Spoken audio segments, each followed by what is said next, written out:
Gordon, the big engine, and Thomas the tank engine puffed buffer to buffer back home. It had been a busy day. First, Thomas had teased Gordon about the time that the big engine had slid into a ditch. Then Thomas fell down a mine and Gordon came to his rescue. "Remember, Thomas," called Gordon grandly, "united we stand, together we fall. You help me and I'll help you." "I'll remember," replied Thomas, "but I hope the Fat Controller forgives us soon." Suddenly they noticed something. As the two engines whistled into the sheds, everywhere they looked they saw paint pots and painters. "Bust my buffers," said Thomas. "What's happening?" "Shh," whispered Percy. "The Fat Controller is going to tell us now." "Ladies, gentlemen, and engines, I am honoured to inform you that Her Majesty the Queen herself is coming here to visit us. Now, on with the preparations." The engines wondered who would pull the royal train. "I'm too old to pull important trains," said Edward sadly. "I'm in disgrace," sighed Gordon gloomily. "He'll choose me, of course," boasted James. "You," snorted Henry, "you can't climb hills. He will ask me to pull the train, and I'll have a new coat of paint." Then the rain came. Henry's driver and fireman covered up their cab to keep dry. A painter was on the ladder above the line. Henry's smoke blew high into the air. The painter couldn't see. Both he and the paint pot fell all over Henry. Poor Henry. "Well, you're not a pretty picture," sneered the painter.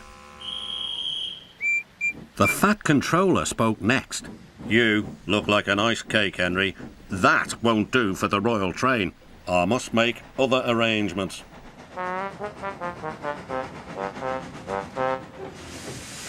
Gordon and Thomas were waiting for him. "Please, sir." "One at a time," replied the Fat Controller.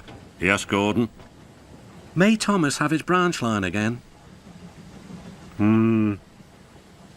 I think you are both very sorry and deserve a treat. Edward will go in front to clear the line. Thomas will look after the coaches, and Gordon will pull the train." The great day came. All the engines worked hard, bringing people to the town.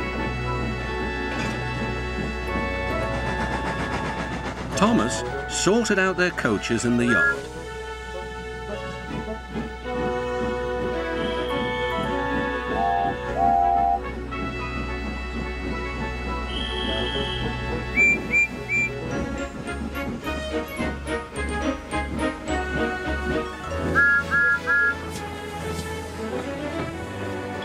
Edward steamed in.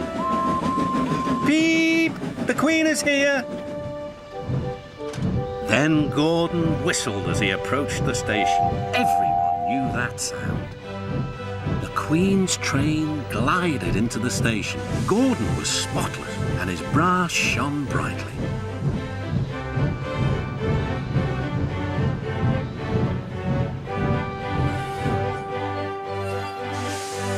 The Fat Controller stood to attention. "Welcome, Mum."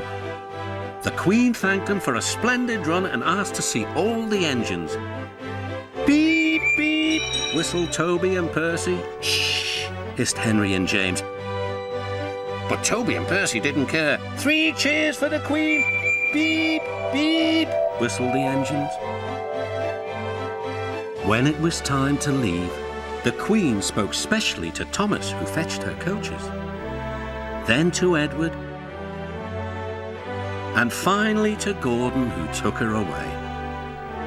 No engines ever felt prouder than those on the Fat Controller's railway.